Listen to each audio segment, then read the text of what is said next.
Mr. President, the gentleman from Nueva Ecija and Bicol region, Senator Robin Hood Padilla, is seeking the floor. I move that he be recognized, Mr. President. You're recognized, Brother Robin. Assalamualaikum, and thank you for coming in a very beautiful barong today. Maraming salamat po, Ginoong Pangulo. Walaikum salam. Ako po ay nandito sa inyo pong harapan. Ginoong Pangulo, ako po ay gusto ko lamang pong linawin ang ilang mga bagay patungkol po sa napakarami pong lumalabas ngayon. Iba't ibang komento, iba't ibang opinyon na parang ang dating sa taong bayan ay magulo tayo dito. Yun po ay hindi magandang impresyon. Sapagkat yung pong nangyari na ang ating mahal na kasama, Senator De La Rosa, noong siya po ay lumabas dito sa atin, malinaw na po na merong warrant of arrest galing sa ICC. Kung nung mga panahon po dati ay kine-question siya, tinatanong siya kung bakit siya nagtago, ngayon po ay wala ng question. Ako po ay nagsasalita bilang isang artista.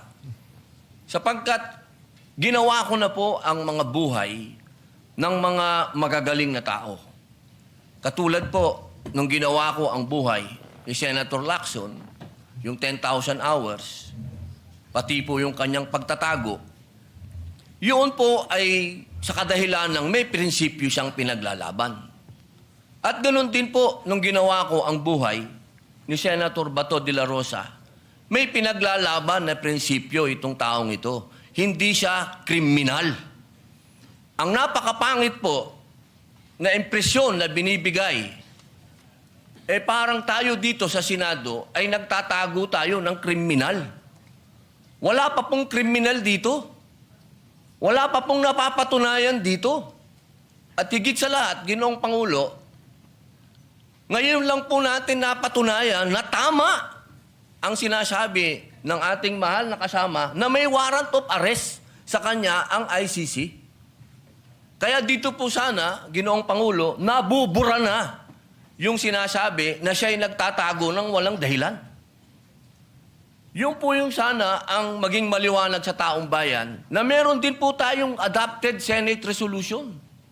Ito po yung number 44 na malinaw po doon sa resolution na ito expressing the sense of the Senate of the Philippines to protect all Filipinos against extrajudicial rendition and guarantee then a reasonable time prior to their surrender by extradition from the Philippines to seek redress from the courts and avail of legal remedies. So wala po tayong ginagawang kaimposiblihan dito dahil sinusunod po natin ang resolution natin. Dahil siya po, inaasahan natin at meron din po siyang pending na TRO sa Supreme Court. Ginoong Pangulo, sana wag po tayong magkaroon ng mga mixed messages dito. Hindi ko po hinihingi doon sa ating mga kasama na bumoto ng no dito sa resolution nito na pumanig kay Senator De La Rosa. Pero sana naman, huwag pong idamay ang buong Senado kapag sinasabi na tayo'y magulo, tayo'y katawa-tawa. Dahil tayo naman po ay nasa katwiran. Kung hindi tayo nagkakaintindihan sa katwiran, huwag tayong magsiraan. Dahil tayo naman po, sumusuporta kapag tama naman at hindi naman patungkol sa ating bulwagan. Pero pagkatungkol sa ating bulwagan na ang pinag-uusapan, huwag po sana tayong magsiraan. Ito pong pagkakataon nito, Ginoong Pangulo, sana'y maging masaya tayo na nandito na ang ating kasama. Na kahit pinaghahabol, diyan, ay pumunta dito at ipinakitang siya ay isang senador. Nung siya ay wala dito, hinahanap. Nung dumating, tatanungin natin, bakit siya nandito? Pambihirang buhay ito. Sana, mga mahal kong kasama, bagamat tayo ay magkakaiba ng kulay sa politika, pagdating dito sa ating bulwagan, proteksyonan natin ang Senado. Hindi dapat pinapayagan natin sa labas ng gate natin, may nagche-checkpoint. Ginoong Pangulo, maraming salamat po. Wala kaming tulog. Pasensya na kayo. I will refer the manifestation of the Honorable Senator Robin to the Padilla to the Committee on Rules and Public Order. But before that, may I make 3 points of information for all of us.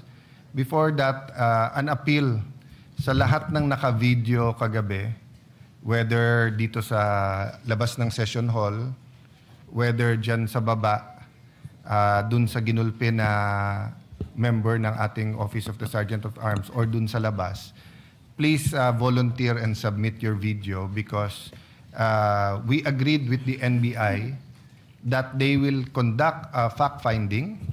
The Senate will also conduct a fact-finding. And the NBI director promised us that if any of his agents exceeded their authority, they will be dealt with by law, whether administrative or criminal charges. I'll just finish, Senator Subirmay. So his report was that nangharas daw yung usaha, but when I showed him the video, he was also surprised. But of course, there are many videos. So that's my first point, that in reaction to what you said, iba yung magulo Senate, iba yung ginugulo ang Senate. Di ba? Kahit sinong tahimik, pag ginulo, magmumukhang magulo. But today shows you na walang gulo.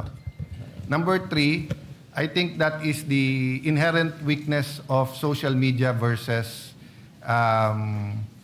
news. Legitimate, I will not use legitimate because everything is legitimate no matter what the platform. But what I'm saying is that when people cut interviews, so for example, I think Senator Trillanes said, anong pinagsasabi ng mga senador, including myself, he gave up.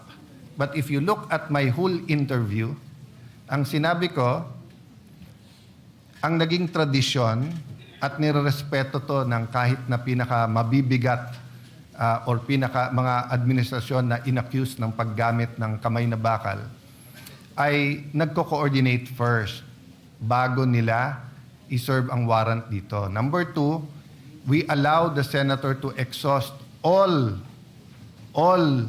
legal remedies. And number 3, in the case of Senator Bato, it has to be a warrant issued by a Philippine judge in a Philippine court.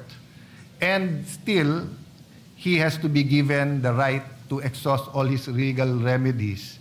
And then, ang tradition nun is that kinakausap ang senador pagka wala ng legal remedy na respetuhin din ang sarili niyang institusyon, ang Senado, by giving up. Which yun po ang ginawa ni Senator Trillanes at Senator De Lima, pero mukhang meron silang selective amnesia. Nabura yung part where they sought the protection of the Senate, nandun na sila sa pag-surrender. Secondly, lastly, nire-iterate ng NBI na pinayagan silang pumasok, pero sabi ko, siguro naman kahit pinayagan kayo pumasok, walang pumayag na makipaghabulan kayo sa isang senador. So sabi niya, yan daw ang standard pagka ang isang inaaresto ay tumakbo. Ngayon, ang sabi naman namin, look at it from our point of view. May session, we were in session, alam niyong kailangan yung boto niya, tapos hahabulin niyo para hindi makapasok ng session. So, mahaba yung usapan, no? But we and Senator Amy, Senator Pia, Senator Loren were the voices of the institution yesterday. No, I played more of a diplomat mediator role so that we can get to that. So now that they're doing their investigation, I hope the Committee on Rules, Committee on Public Order, or if you refer it to if the pleasure of the body is the Committee on Justice or Rules instead of Public Order, we will get to it soon. But today proves that hindi tayo magulo. Pag hindi tayo ginugulo, hindi tayo magulo. Di ba?